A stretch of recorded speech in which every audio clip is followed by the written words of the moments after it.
I had a very interesting conversation with a dude today about religion and the new age spirituality, right? This is the homie, all right? He's very into the Bible, very into old age religion or older belief systems, very Bible, religious Christianity type of spiritual practices. And me more so new age spirituality, spiritualist, and or growing up in a Christian household and having Christianity being drilled into my mind up until about the age of 17.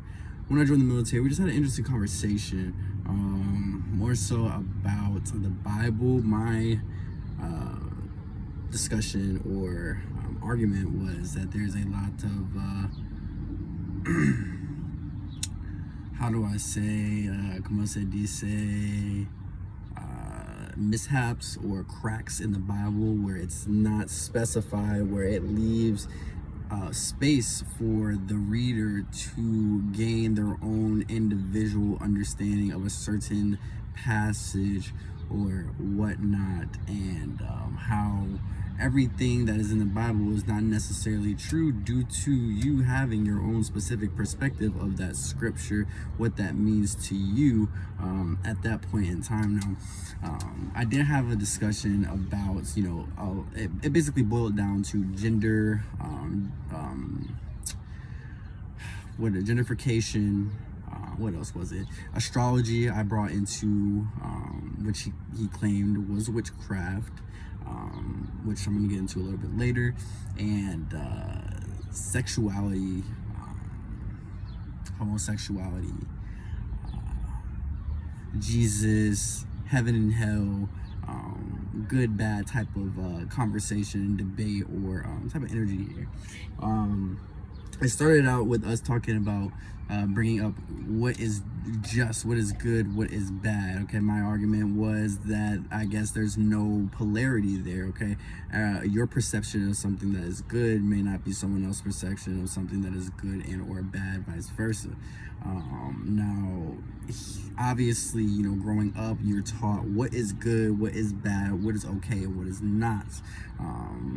However, as you grow and coming of age for yourself, you then begin to grasp an understanding of what is good and what is bad, because what your parents may have thought was good or bad for you in the Bible may not be your perception of what is good and bad to this day or in this at this specific time moment in your life. Okay, you could be experiencing things that you possibly have never had to experience a day in your life, and you see things from a different lens, or a perspective or point of view. Now, when I brought up the topic of astrology, as y'all know, I'm very much so into spirituality and astrology. It was very interesting because I told him, or well, I spoke to him, we spoke with one another, and he was convinced that God told the disciples what to write in the Bible. And he asked me, do I think or believe that that is true? And I said, yes, I believe that God can tell people what to write in the Bible, but I do not think that he could sit there and tell somebody what to write in a Bible. Now, y'all know the Bible is thick. All right? I don't know what kind of Bibles y'all read, but the Bible is a good read. Right? It's a good amount of pages, a decent story to it. Now, I do not personally believe that there's any way that God could have literally sat down and downloaded, gave somebody intuitive downloads to write something verbatim, word for word, not once, but twice in the Old Testament and the New Testament. We're going to get into that afterwards. Okay, how there's two forms of the Bible. Now, what's interesting is when I brought up astrology, immediately, instantaneously went to magic and witchcraft when I brought that up. Interesting enough, I asked, is God the creator? Is God not the creator of all things, including the Milky Way, the solar system, planets, the sun, the stars, moon, all of that? And he wouldn't give me an answer right out the gate, but I got an answer out of him, and he said, yes, he did create it. Okay, so if God created such things, then why is this thing viewed as such, as witchcraft, as evil? Is it because you don't know about it, or is it because you were told that that's what it was? Or is it because you're afraid to learn about this? He then went along and asked me, how does astrology and along the lines of that help you get closer to your relationship with God? I answered that question with learning about yourself gets you to a closer relationship to Source, to God, to the Most High. Now, when I said that,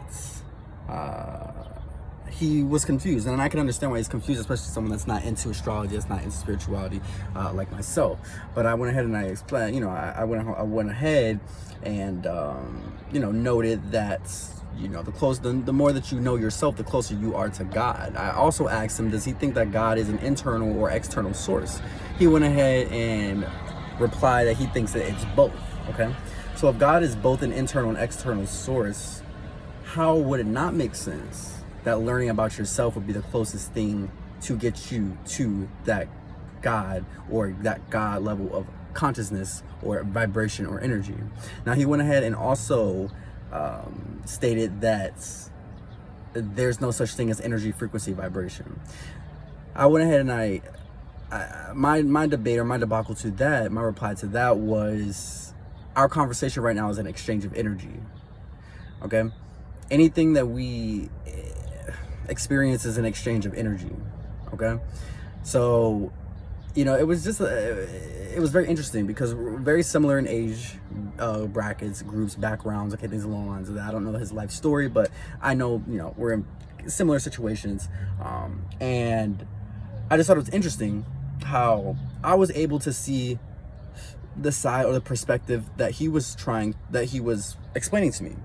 There's certain things that I agree of and about the Bible, in the Bible, or just in general with Christianity. And then there's absolutely certain things that I completely 100% disagree with. I found it very interesting how I was able to accept certain things and he was not able to hear me out, accept, or be willing to receive the information or the energy that I was returning to him. Now, the conversation went along the lines of gentrification. Now, he went ahead and said something that I think is completely false: that homosexuality, you're going to hell, period, point blank. And still to this day, I stand 10 toes on that. You're not going to hell as a homosexual. So he opened the Bible and read me a verse of something along the lines of, women being here to fulfill what they fulfill. And I asked, what is a woman's job here on earth? And then I answered simply, to reproduce, to carry the semen, to carry the egg, and to deliver the for lack of better terms, I can't remember the name of it right now, but to just bring in life to Earth, bring in life to this planet is the woman's job, right, quote unquote. Now, he also went ahead and I explained to him the male's job is to reproduce, okay, to pass on their semen, pass on their sperm, to reproduce. And a woman's job is to give birth and bring life into this world, okay? Now, that went along the lines of, we went ahead after that conversation, that debate. It definitely went, it took a left, I'm not gonna lie. So it brought up the fact that in the Bible it states a man and a wife, okay? Now, what I found interesting was, the Bible stated, quote unquote, man and wife, husband and female, or husband and woman, man and wife. Now, if you know anything about spirituality talks about duality. It talks about balance. Everything must have polarity: hot, cold, go, stop, green, red, on, off, top, bottom, left, right. Everything has polarity. So I found it interesting that the Bible said and stated verbatim man and wife. It didn't specifically say husband and wife. Now, when I brought that up, it kind of stemmed something from it, because if the Bible is supposed to be something very balanced, something very just, then why is it that simple things along the lines of that, as something is supposed to be verbatim and written coming from God, why is it that it is not in that balanced format? Why is it a tad, for a lack of better terms, one-sided here? All right, is what I was getting at. And I told him, I spoke and I said, well, let's just say this. Let's just say we remove the label man and wife, and we use the term spouse. Okay.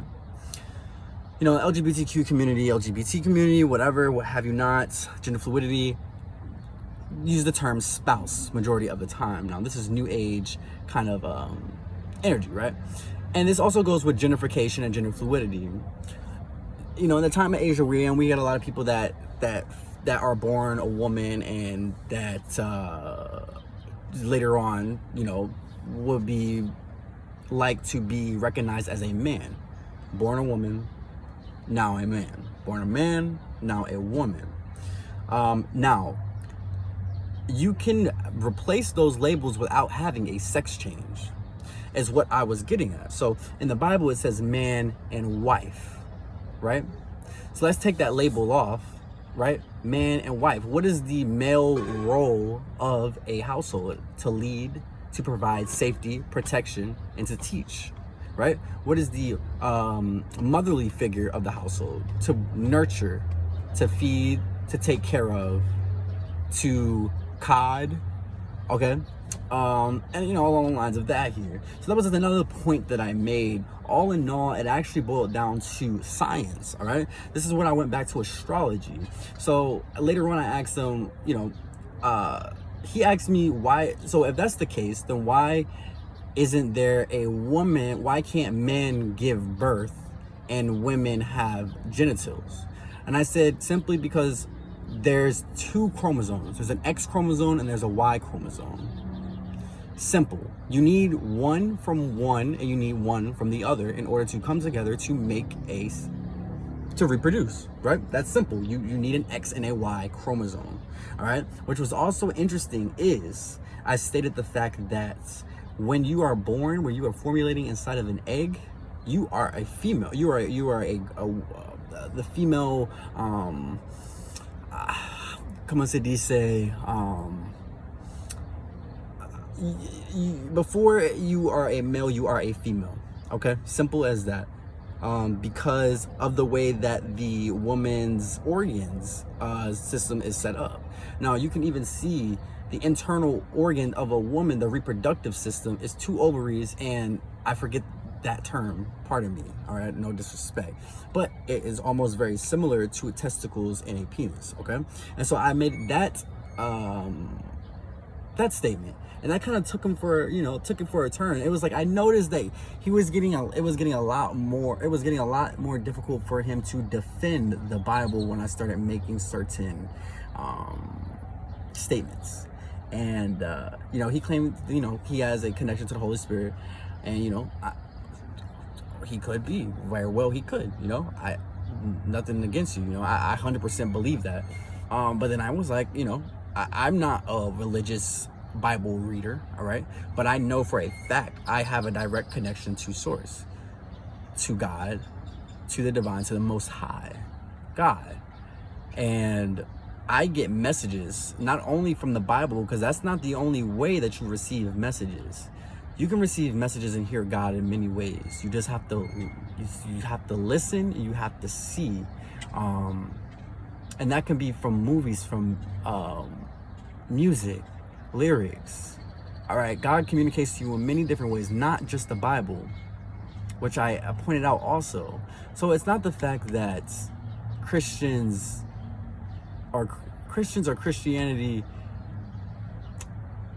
don't accept certain things. It's more so that they refuse to see the flaw in the word.